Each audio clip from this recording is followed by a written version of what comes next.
The year was 2132, and humanity had its eyes fixed on the stars. The U.S. horizon stood tall at the launch pad, gleaming under the morning sun.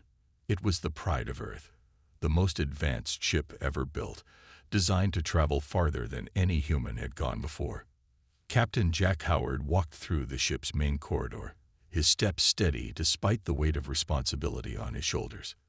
He was 42, with short brown hair peppered with gray and eyes that had seen Earth from orbit 17 times before. But this mission would be different. This time, they would leave the solar system entirely. "Captain, the final checks are complete," said Lisa Thompson, the chief science officer. Her voice was calm, but Jack could see the excitement in her eyes. Lisa had spent 10 years of her life preparing for this day. "Thank you, Lisa. How's the crew holding up?" Jack asked, stopping to look at a display showing the ship's readiness status. Nervous, excited, the usual mix. Alan is running one last security drill, and Samantha is babying the FTL drive like it's her firstborn, Lisa said with a small smile. The faster-than-light drive was Samantha Reich's creation, a breakthrough that had shocked the scientific community. Theoretical until 3 years ago, the drive would bend space around the horizon, allowing it to reach Taw City in 6 months instead of the decades it would otherwise take. Jack nodded and continued toward the bridge. The corridors were busy with the 120 crew members making final preparations. Some would be studying the strange signal coming from Taw City, a pattern too regular to be natural, yet unlike anything humans had created. Others would be mapping the space between stars, collecting data that would help future missions. On the bridge, Alan Garcia stood looking at security feeds. The security director turned when Jack entered. "All systems secure, Captain. We're as ready as we'll ever be." "Good. Let's bring everyone home in one piece," Jack said, taking his seat in the command chair. The next hours passed in a blur of activity. On Earth, billions watched the live stream. The horizon wasn't just a ship. It was humanity's greatest achievement, the physical embodiment of their hopes for the future. 30 minutes to launch, announced Nicole Rodriguez, the communications officer. Her fingers danced across her console as she maintained links with mission control. In the engine room, Samantha Wright monitored the FTL drive's readiness. The engineer had dark circles under her eyes from weeks of minimal sleep, but her movements were precise. The drive hummed softly, coils of strange metals glowing with energy that scientists were still working to fully understand. "Drive is nominal," Samantha reported. "Ready for activation on your command." As the countdown approached 0, Jack addressed the crew over the ship's communication system. "This is what we've trained for. We carry the hopes and dreams of our entire species. Whatever we find out there, we face it together." The launch was smooth, the horizon rising on controlled fusion, breaking free from Earth's gravity with practiced ease. Within hours, they had passed the Moon, then Mars. The conventional engines pushed them to the edge of the solar system faster than any previous vessel. 8 days later, they reached the activation point. Beyond Pluto, in the vast emptiness, they would engage the FTL drive for the first time outside of testing. "All stations, report status," Jack ordered. One by one, each section confirmed readiness. Finally, it was Samantha's turn. "FTL drive is hot and stable. Ready on your mark, Captain." Jack took a deep breath, aware of the historic nature of the moment. "Engage the drive, Ms. Wright." Samantha's fingers pressed the sequence. The ship hummed louder, and through the viewports, the crew could see space itself seeming to bend. Stars stretched into lines of light. There was a flash that momentarily blinded everyone on the bridge. Then silence. On Earth, tracking stations lost all contact with the horizon. One moment it was there, transmitting data, its position clear. The next moment, nothing. The ship had vanished completely. For the first few weeks, no one panicked. This was expected during FTL travel. But as months passed with no signal, hope began to fade. At the 8-month mark, when the horizon should have reached Ta Ceti and re-established contact, Earth's United Space Command made the official announcement. The U.S. horizon and all hands aboard were presumed lost. The search would continue, but in the hearts of many, humanity's greatest achievement had become its greatest tragedy. 3 years passed since the horizon vanished. The world had moved on, but not forgotten. New ships were built with safer engines. No one dared to use the FTL drive again. The families of the crew held memorials, and schools named buildings after the lost heroes. Hal Morgan sat alone in the listening station on Europa, Jupiter's icy moon. His job was simple but lonely: monitor the deep space signals and report anything unusual. Most days were the same: static, cosmic background noise, and the regular pings from other human ships. Paul was 45 minutes from the end of his 12-hour shift when his computer beeped. A new signal had appeared at the very edge of the solar system. He almost ignored it, thinking it was just another piece of space junk reflecting radio waves. But something made him look closer. "That can't be right," he whispered to himself. The signal pattern matched the U.S. horizon exactly. Paul had studied the horizon's signature during his training. This was a perfect match, down to the smallest detail. But there was something extra in the signal, too. Strange patterns unlike anything in the Human Communication Handbook. His hand shook as he sent an urgent message to Earth. Within an hour, every major listening post in the solar system had confirmed his finding. The long-lost horizon was sending a signal home. It took 3 days for the scientists to decode the message. It contained only 2 words: "We're returning." The news spread across Earth like wildfire. Some people celebrated in the streets, while others locked their doors in fear. No one knew what returning meant after 3 years of silence. In Washington, D.C., the United Space Command held an emergency meeting. Director Catherine Boyd, a tall woman with short gray hair and a stern face, stood before the world leaders on the video screen. "We don't know what condition the ship or crew is in," she said. "We must prepare for anything." They established a quarantine zone near Neptune's orbit and assembled a team to make first contact. Dr. Eric Bennett was chosen to lead this team. He was supposed to be on the horizon for its historic journey, but broke his leg 3 days before launch. This twist of fate had saved his life, or so everyone thought. Eric studied the signal day and night. "These extra patterns," he told Director Boyd, "they're not random. They show signs of intelligence, but not human intelligence.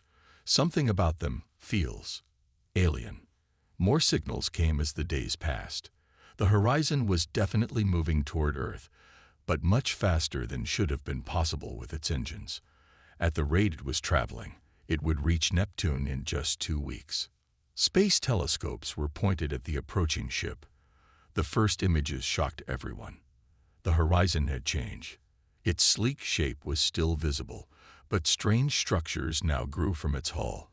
Parts of it seemed to shift and move, as if the ship itself was alive. "What happened out there?" Catherine asked during a private meeting with Eric. "I don't know," he answered honestly.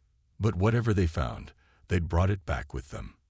The crew's families demanded to speak with their loved ones, but all attempts at direct communication failed. The only messages were strange, formal responses that confirmed the ship was returning under Captain Howard's command. The messages used all the correct codes and passwords, but something felt wrong about them. Earth's military forces went on high alert. Some generals wanted to destroy the ship before it got closer. Others argued that the crew might still be human and alive. One night, as Eric was sleeping in his office, his secure computer turned on by itself. A message appeared on the screen. "Eric, it's Jack. Things have changed. We've seen things no human was meant to see. Help us." The message disappeared before Eric could respond. He ran to tell Director Boyd, but the computer showed no record of any message. When he returned to his room, he found a strange symbol drawn on his mirror, a symbol that matched one of the alien patterns in the horizon signal. The horizon was now just days away from reaching Neptune, and Earth was not ready for what was coming. The U.S. horizon appeared near Neptune, exactly when the calculations said it would. Space stations and nearby ships captured images that were immediately sent back to Earth. People gasped as they saw what had become of humanity's greatest vessel. The once sleek ship now looked twice its original size. Strange, curved structures grew from its hull like metal vines. Parts of it seemed to shift and move slightly, as if breathing. Lights pulsed along its surface in patterns that made some viewers feel dizzy or uncomfortable. "It's definitely the horizon," said a naval officer as Director Boyd and Dr. Bennett studied the images. "The ship ID codes match. But what are those growths?" Eric pointed to several spots on the ship. "The basic structure is still there underneath. See the command module, the engine section, but everything else." Catherine leaned closer to the screen. "Can we hail them now?" The communications team tried again. This time, they got a response. Captain Jack Howard's face appeared on the main screen. He looked the same as in his official photos, but somehow different. His skin was too smooth, his movements slightly off. "This is Captain Howard of the U.S. Horizon," he said. His voice had the right pitch, but lacked natural rhythm. "We have returned with gifts for Earth." "Captain," Catherine said, "we need to send a boarding party to check your ship's status." "That will not be possible at this time," Jack replied without emotion. "We request permission to land in a remote location. The Mojave Desert would be suitable." "Land?" Eric whispered to Catherine. The horizon wasn't built to land. Catherine turned back to the screen. "Captain Howard, your ship was not designed for atmospheric entry. And we have protocols for returning vessels." "The ship has been improved," Jack said. "We will land in 7 days at these coordinates." Numbers flashed across the bottom of the screen. "Any attempt to approach before then will be unproductive." The transmission ended abruptly. Military leaders from around the world held emergency meetings. Some wanted to shoot down the horizon before it came closer. Others argued they couldn't fire on their own people. Nations that had been friendly for decades now accused each other of secretly modifying the ship. 3 days later, a small probe was sent to scan the horizon. As it approached, a beam of light shot from the ship. The probe simply disappeared, not destroyed. There was no explosion or debris. It vanished completely. Earth's most powerful space telescopes focused on the ship. The images showed movements inside the horizon. Shapes that weren't quite human walked the corridors. In one image, Captain Howard stood looking out a viewport, perfectly still for over 8 hours, like a statue. Dr. Bennett spent every waking moment studying the data. "These new parts of the ship," he told Director Boyd, "they're made of materials we can't identify. And look at these energy readings. The ship is producing 10 times more power than it was designed for."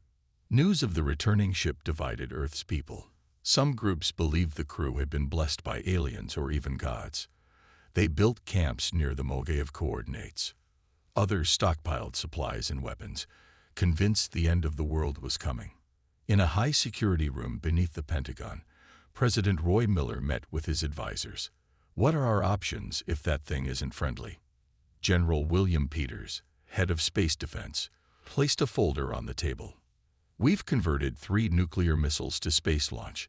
It would take out the ship, but we might be killing 120 of our own people," the president finished. Meanwhile, the horizon continued its approach, now passing Mars. Earth tracking systems showed it was slowing down. It would reach Earth exactly when Captain Howard had said. That night, people around the world reported strange dreams. They saw stars unlike any in our sky, and heard whispers in languages no human had ever spoken. They felt a presence watching Earth, like a curious child examining an anthill. In his private quarters, Eric Bennett woke from one such dream. On his computer screen, a message was waiting. "What comes back is never the same as what left. Prepare them, Eric." The day of landing arrived. The horizon entered Earth's atmosphere without any heat shields. It should have burned up, but the strange materials covering its hull glowed softly instead. It descended slowly toward the Mojave Desert, where a 5-mile area had been cleared and surrounded by military forces. Dr. Eric Bennett stood beside Director Boyd at the command center, a safe distance from the landing site. Tanks and soldiers formed a wide circle around the area. Fighter jets patrolled the skies above. "They're really going to land that thing," Eric said in disbelief as the massive ship, now easily twice its original size, lowered itself to the desert floor. Dust swirled up as it touched down without a sound. For 6 hours, nothing happened. The ship sat motionless, its strange growths occasionally shifting slightly. Sensors detected unusual energy patterns, but nothing dangerous. Finally, a section of the hull opened, forming a ramp. 3 figures walked down. Though they wore the blue uniforms of the Horizon crew, they moved with an odd grace, as if they weren't quite used to gravity. Cameras zoomed in on their faces. Captain Jack Howard in the lead, followed by Science Officer Lisa Thompson and Communications Officer Nicole Rodriguez. "They look almost normal," Catherine said. "Almost," Eric agreed. "But watch how they move." The 3 crew members stopped at the bottom of the ramp and waited. According to the agreement, they would be met by a small welcome team in a sealed room built specially for this first contact. Eric, along with 2 doctors and 4 armed guards, entered the meeting room. Through thick glass windows, they could see the 3 crew members approach. Close up, the differences were more obvious. Their skin was too perfect. Their eyes blinked exactly every 6 seconds. When they walked, it seemed like they were floating just a hair above the ground. The 3 crew members entered the other side of the room, separated from the welcome team by a glass wall with speaking holes. Captain Howard looked directly at Eric. "Dr. Bennett, you should have been with us." His voice sounded more natural now, but his face showed no expression. "What happened to you out there, Jack?" Eric asked. "We found something, or perhaps it found us." Jack's head tilted slightly, an almost mechanical movement.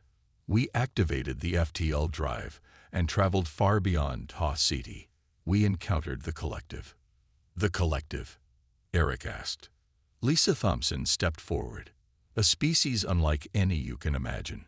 They exist as pure consciousness across multiple dimensions. They have been watching humanity for a long time." Nicole added, "They showed us truths about the universe that human minds were not ready to understand. They changed us so we could understand." "Changed you how?" one of the doctors asked. "We are still human," Jack said, "but improved. Enhanced. We have been gone for 30 years by our experience, though only 3 have passed for you. Time moves differently where we traveled." Eric looked confused. 30 years. You don't look any older." "The Collective helped us transcend certain limitations," Lisa explained. "Aging, disease, death. These are problems they solved eons ago."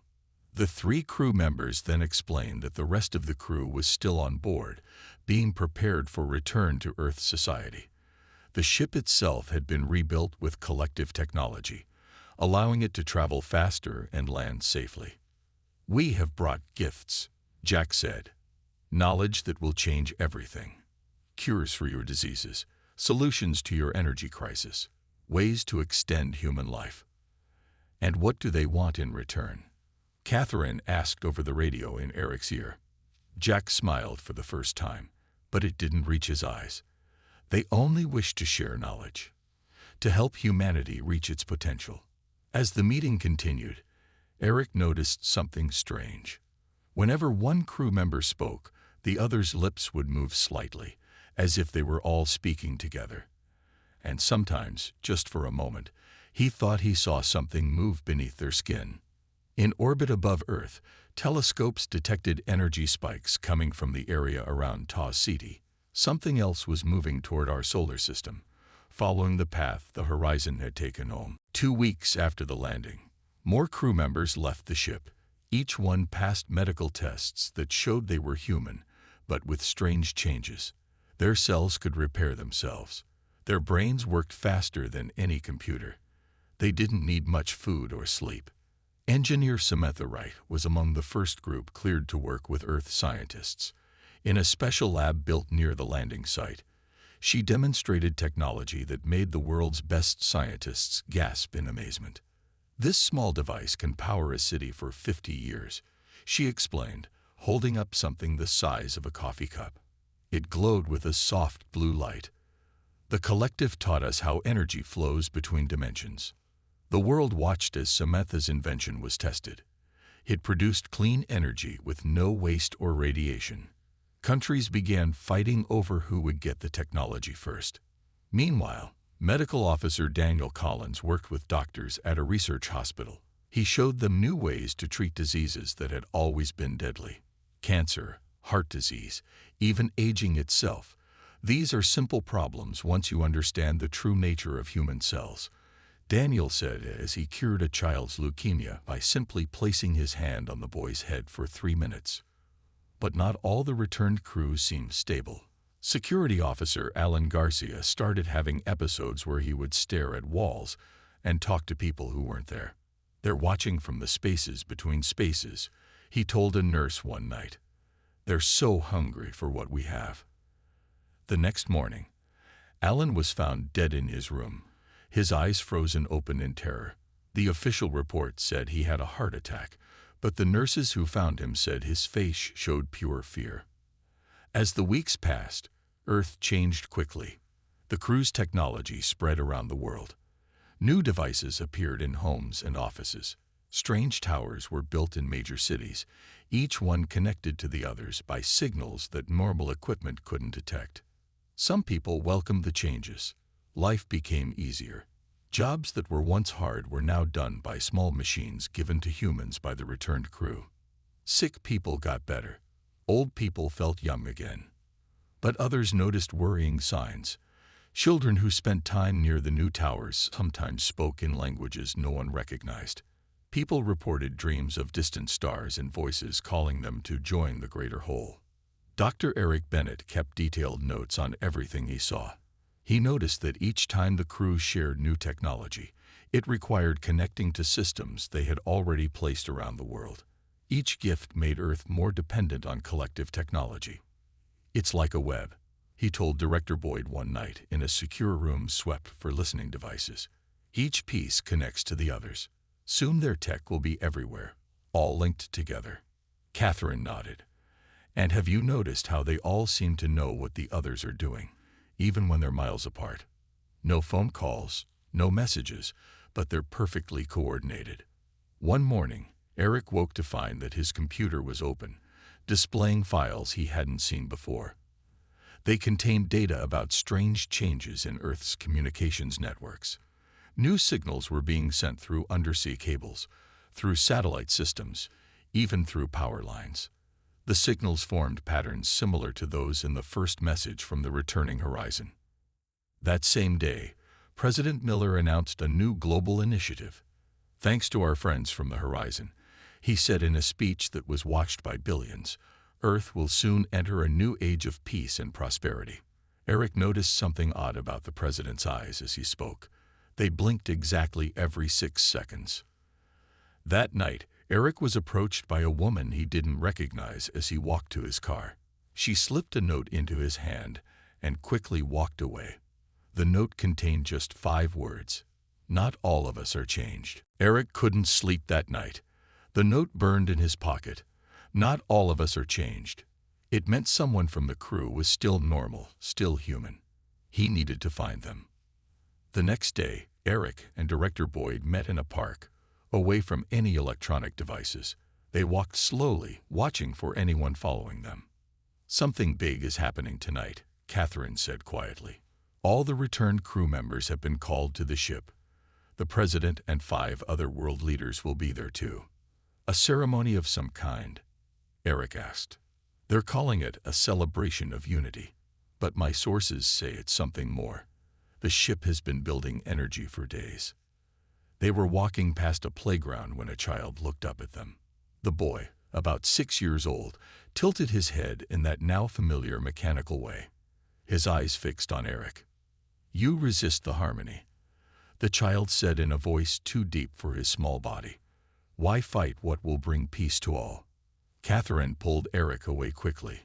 They're using children now, she whispered. Whatever's happening, it's spreading. That evening, Eric received a message to meet someone at an old warehouse. It felt like a trap, but he had to take the chance. He slipped past security and drove there alone. Inside the dark building, a figure stepped from the shadows. Eric recognized him immediately. Lieutenant Ryan Mitchell, one of the Horizon's security team.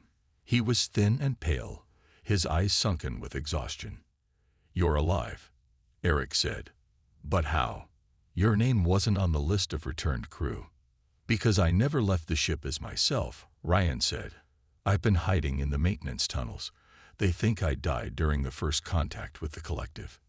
Ryan's story spilled out fast, as if he'd been waiting years to tell it.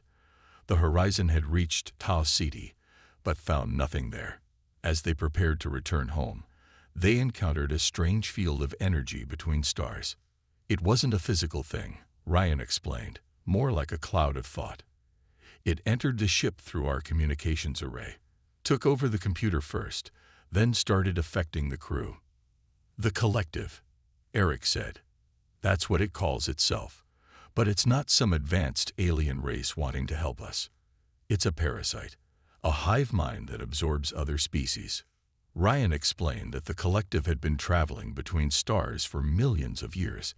It found civilizations, pretended to help them, then slowly took them over and added their knowledge to itself.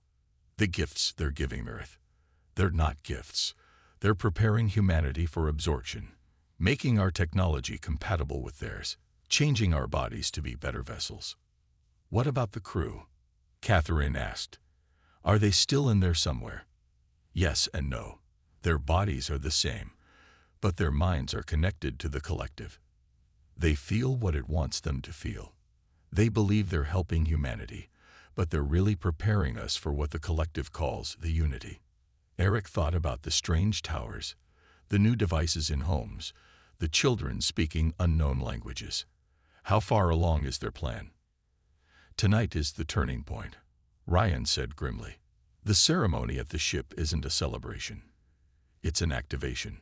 The ship has been building a quantum entanglement network. Once it's turned on, everyone connected to their technology will be linked to the collective consciousness. How do we stop it? Eric asked. I didn't say we could, Ryan replied. But I'd learned some things hiding in their ship. The collective has one weakness. It depends on the quantum network to maintain control. If we could disrupt that. Before Ryan could finish, the lights in the warehouse turned on. Captain Jack Howard stood at the entrance, flanked by 20 people with the same blank expression. Some were military, others civilians Eric didn't recognize. Dr. Bennett. Director Boyd. How disappointing, Jack said without emotion. And Lieutenant Mitchell. We thought you were lost. Run, Ryan shouted, pulling out a strange device. I'll hold them. As Eric and Catherine fled through a back door, they heard Ryan scream. The sound was quickly cut short. Eric and Catherine ran through dark streets, their hearts pounding. They had to find a way to stop the activation ceremony. But how? The changed people were everywhere now. We need to get to the military base, Catherine said between breaths. Some of my people there might still be normal. They stole a car and drove fast out of the city. At the checkpoint, the guard's eyes had that same blank look. Catherine showed her ID, but one guard tilted his head in that strange way. Director Boyd, you are requested at the ship for the Unity celebration, he said flatly. Of course, Catherine smiled. We're heading there now. The guard let them through. Once past the checkpoint, Eric turned away from the road to the ship and instead sped toward a small building on the edge of the base. My private office, Catherine explained. Off the network. Old equipment. Inside, they found 3 soldiers waiting. People Catherine trusted. They had been hiding, avoiding the changed ones. Eric quickly told them what they had learned from Ryan. So this collective is planning to take over everyone tonight? One soldier asked. Anyone connected to their technology, Eric clarified. The towers, the new devices in homes, even the medical treatments, they all contain elements that connect to the quantum network. Another soldier spoke up. Sir, we've been monitoring the ship. Energy readings are off the charts. And look at this. He showed them satellite images of cities around the world. Strange patterns of light connected the towers, forming a web across the planet. We need to disrupt the quantum network, Eric said. But how? The door opened, startling everyone. They raised their weapons, but lowered them when they saw who it was. Samantha Wright, the Horizon's engineer. She looked exhausted, her hands shaking. I've been fighting it, she said. In my head. The collective. It's hard to stay myself. Catherine pointed her gun at Samantha. Prove you're not one of them. I helped build the system, Samantha said. I can help you destroy it. The collective connected us, all through quantum entanglement, but that connection can be broken. She quickly sketched a device on paper. This can generate a counter frequency. It will sever the quantum connection between Earth and the collective consciousness. But we need to get it inside the ship, at the central node. That's suicide, one soldier said. I'll go, Eric volunteered. I was supposed to be on that mission anyway. They worked frantically, building the device from parts in Catherine's office. Samantha's hands moved with incredible speed, a gift from the collective that she now used against it. As night fell, they saw the lights of the ceremony beginning. The ship glowed with energy. 6 helicopters landed nearby, bringing the world leaders. Their small team approached in a military truck. Catherine's ID got them through the outer security. As they neared the ship, they saw hundreds of people gathered, all with that same blank expression, waiting to be fully connected to the collective. The main power node is in what used to be the engine room, Samantha whispered. I can get us in through a maintenance hatch.